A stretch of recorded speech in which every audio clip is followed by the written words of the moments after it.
Bleu, blanc, rouge, c'est le nom de la fête du Front National de M. Jean-Marie Le Pen qui a profité de cette occasion pour revenir sur une affaire personnelle. Mercredi dernier, au cours de l'heure de vérité sur Antenne 2, il avait affirmé ne pas être astreint à faire des déclarations concernant l'impôt sur les grandes fortunes. Vendredi, après vérification, nous avions annoncé en fait qu'il l'avait été en 82, 83 et 84. Et aujourd'hui, M. Le Pen contre-attaque en s'appuyant sur les temps de conjugaison de la grammaire française. Mais d'abord, la fête. Reportage de Pascal Guimier et Jean Corneille.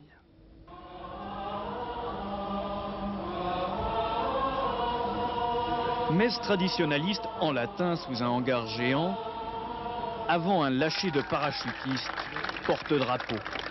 Il y en avait presque pour tous les goûts aujourd'hui à la fête du Front National. Bleu, blanc, rouge, ambiance tricolore au Bourget. Ici, la France se porte bien au revers des vestons. Jean-Marie Le Pen, il est partout. Il s'affiche, il s'achète en disque, cassette ou cuvée spéciale. Lorsqu'il apparaît en chair et en os cette fois, c'est du délire. À la tribune, discours musclé et ovation, contre-attaque cinglante devant un auditoire acquis. Exemple, l'impôt sur les grandes fortunes. Jean-Marie Le Pen l'affirme, il n'y est plus astreint depuis que sa femme l'a quitté. Une occasion aussi de régler ses comptes avec la presse. Si l'un de ces journalistes avait un minimum de conscience professionnelle, il se serait interrogé, même si ça ne le regarde pas, sur les raisons qui pouvaient avoir modifié mon patrimoine, et il aurait dû trouver dans ma situation matrimoniale au moins une bonne raison de cette modification.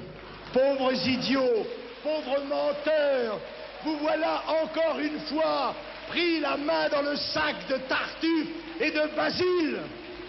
Polémique encore, celle sur le coût de l'immigration. Jean-Marie Le Pen continue de jongler, cette fois non plus avec la grammaire, mais avec les chiffres. Pour lui, ce sont 108 milliards de francs, pas un de moins. Exemple, la capitale.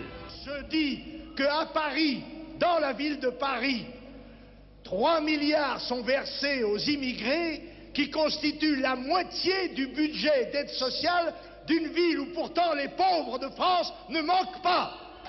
Dénonçant, ce sont ses propres termes, la cohorte des cloportes professionnels, entendez tous les autres leaders politiques, Jean-Marie Le Pen en appelle tout bonnement à une nouvelle guerre de libération, je cite, à une bataille de rupture. Agressif, combatif, le président du Front National paraît bien sûr de lui. Oui, si l'on a bien compris, donc, pour M. Le Pen, c'est la séparation d'avec son épouse, donc, l'année dernière, qui a modifié son régime fiscal. M. Le Pen aurait pu tout de même prendre la précaution de nous répondre directement et tout de suite. Interrogé sur l'affaire des impôts de M. Le Pen par RMC.